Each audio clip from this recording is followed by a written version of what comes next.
What's going on, guys? Tobin here with you. Thanks for checking us on out. Good to be back from vacation and a very, very exciting Heat win over the Atlanta Hawks. Big time performance from Bam Adebayo as Miami gets a 106-98 win over Atlanta to improve to 9-11, trying to crawl their way back to 500 after getting a 500, then losing 4 straight on the road. They put a pretty emphatic performance on in the second half to take out the Hawks, who, of course, they monocle gentlemen swept last year in the playoffs. Still no Jimmy Butler. Still no Duncan Robinson dealing with some injuries. No Jovic tonight, although they did get Max Strus back, so that was a welcome factor. But this team and the main story for this team continues to be over the last, I'd say 10 or so games, but especially the last, especially during this win streak, has been noticeable, especially since he's come back from injury, and that has been Bam Adebayo. Bam in this game, absolutely tremendous as the Heat big man, 32 points, 8 rebounds, an efficient 13 of 20 from the field, 6 of 6 from the free throw line. He has been an absolute monster, number 13 for your Miami Heat, and he is doing it from everywhere. He has the feel. He's got the ball in his hands. He's got the connection with Tyler Hero, the KFC, Kentucky connection was getting right today. I think they had 3 lobs together by my count, dunking on everybody's head. Bam was getting up with a huge radius and yamming it on fools. It's been delicious to see. And really, look, it's what every Heat fan delights in seeing with Bam. We all see what kind of a talent this guy is and the unselfishness that he plays with trying to get people open, trying to get shooters open, trying to get teammates involved, being the best defender on the team, setting the best screens, all those things. It is nice to just see Bam Adebayo put the chef's hat on and go out there and cook. I mean, it's a lot of fun, man. It's seeing, what kind of touch he has with that mid-range. We've all seen it. But even like today, he just had it working. He had like this half fall away like floater that looked just absolutely tremendous. He just is in so many comfort zones for this team, and you're seeing the aggression from him. He talked about coming into the season wanting to take 18 shots a game, and you're seeing that definitely in this run where they need him with no Jimmy Butler. This is really, really huge. It's really, I think for everybody watching this team and wondering what is going to be their potential going forward this season, a lot of it comes down to, is Bam Adebayo going to take some kind of a leap? And when we say leap, it's obviously offensive, because it's tougher to be better than the best defensively. That's what he is. So what kind of a leap, what kind of demand can you expect from him offensively from this team? And we have seen that some of the benefits of having guys out is that other guys can step up. And in the NBA, stars are going to miss games, and the Heat are always going to say we have enough. And I do think that we have seen some great things, especially from guys like Haywood Highsmith. I thought Drew Smith played a nice game, but Haywood, who I think a lot of people kind of cast aside, really has been making a nice impact in those little moments and just the most he can in those 23 minutes. I think we're seeing a big growth from him defensively and sticking on guys, and I think that's what they really were hoping for from Haywood. But for Bam to really anchor this team and the kind of game that he had, especially in that third quarter, 14 points, and really what was the swing of this game, where Miami outscored him 34-24. Bam responsible for 14 of those points. It was funny because there's a one point that him and DeJounte Murray, who is another great defender in his own right, and that was kind of the big swing of the Atlanta Hawks going into this year, is adding him and seeing what they could do with adding another great backcourt mate to him, to Trae Young. He and Bam kind of, little John back and forth, and then Bam was just, he took off to the races, dude. Don't poke the angry bear. And it really felt like Bam took that in that third quarter. Bam's totals were, he was 5 of 7 with 14 points, 3 rebounds. So he was definitely feeling it. So no doubt a game ball goes to Bam. If there was a second one to give out, it would no doubt go to Caleb Martin, who came into this year with a lot of scrutiny. People were wondering, hey, could Caleb Martin be a starter on this team? Could Caleb Martin bring the impact that PJ Tucker would bring? Can this team be big enough to contend with some of the biggest teams? And I do think that, look, there are still some questions in regard to that. And it's not a Caleb Martin thing, because what he brings from a night-to-night basis is unbelievable energy. The kind of tenacious defense that he plays, the instincts that he plays with on defense and getting into those passing lanes, defending guys on the ball.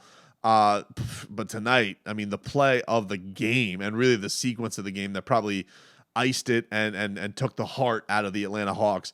He has this block on Okongwu and gets the ball back down on the other side and drains a three. And Caleb Martin was feeling today, man, because he was stealing the ball. He was going right to the rack. Nobody could stop him. Then he has this no-look pass to Kyle Lowry, which was a three, and then it wasn't a three. NBA doing that thing to the Miami Heat again, where they just wave off threes. And I suppose I should just trust them, because they nailed it with the Max Strus, so not bitter at all. But Caleb Martin, man, this guy comes into this year in a big microscope. Everybody's wondering, is this guy, can you really just run this back, put Caleb Martin in there, and think that it's going to be okay? And I will say this, look, man, PJ Tucker is not doing the things that he did here, that he's not doing the things in Philadelphia that he did here. They're not playing him the same way. I do think there's been elements that they have certainly missed from PJ Tucker, just from a badassery standpoint, the energy that he plays with. But Caleb brought all of those elements and has been bringing a lot of those elements of, being able to be that spark plug. I think it's just kind of trying to find your way, and all these guys trying to find their way together. And mind you, the Miami Heat played this game on the back of really Bam and Caleb offensively. They didn't get a great game offensively from Kyle Lowry.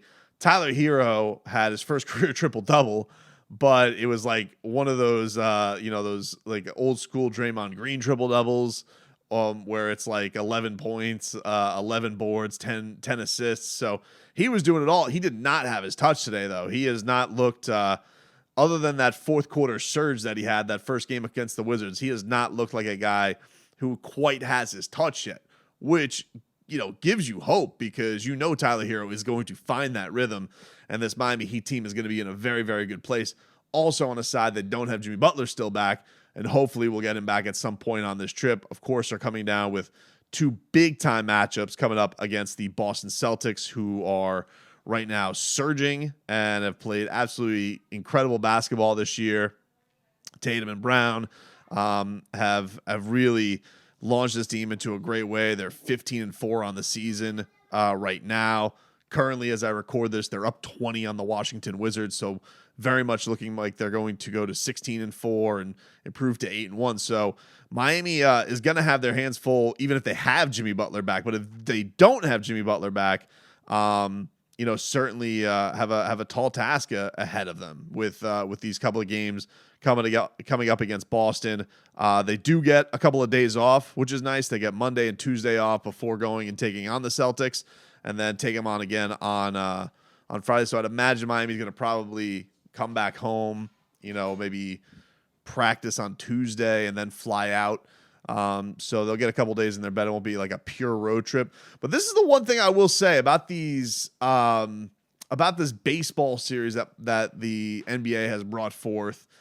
I get the idea behind it, because, you're trying to limit travel and theoretically it's better on the player's body. But I will say there is some unfortunate timing with this, because let's just say, I'm not making excuses for a game. I'm just saying theoretically, if you don't have Jimmy Butler back and he's just out, right? Then you don't get him for two Celtics games. It's not your typical, you miss one against a high quality opponent. All right, we don't quite get to see, but you don't get those matchups. If you get the guy at the wrong time, let's just say the Heat and Wizards are battling it out for the division. There's a tiebreaker, and the Heat don't have Jimmy Butler for any of those games.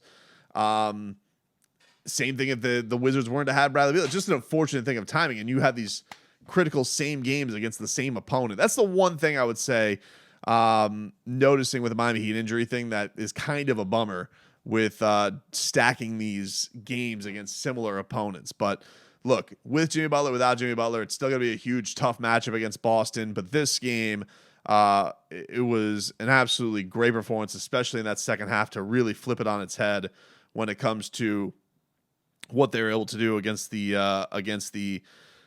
Atlanta Hawks, and really doing a great job defensively after giving up 60 points in the first half to turn the water off and get back to that Miami Heat basketball. And one shout out has to go to Dwayne Dedmon also. Dwayne Dedmon, who certainly took a lot of from the fan base, myself included. I was like, man, he just looked like a shell of himself the first couple of weeks of the season. Comes to find out that he's dealing with plantar fasciitis. The mechanic today was tenacious. He was a badass. He finished the game today with, I think it was like 13 and 7 in 14 minutes. 13.6 rebounds in 14 minutes, 6 of 7 from the floor. Just a great game from Dwayne all the way.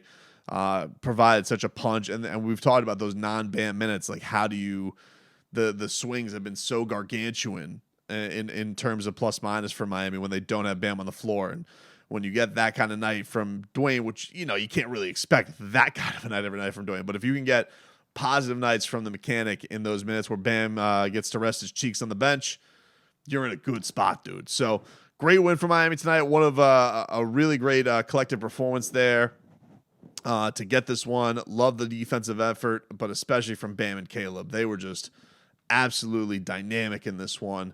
And these are going to be some hopefully some fun full strength games against Boston if Jimmy's going to be back. So, but tonight this one belonged to Bam, who has been an absolute monster. I think I saw my guy Christos.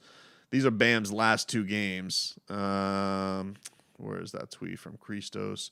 Just to give you the totals on what he's done. He has 70 points, 28 of 42, 14 of 14 from the line, 20 rebounds. So monster performance from Bam, and hopefully they can keep it going.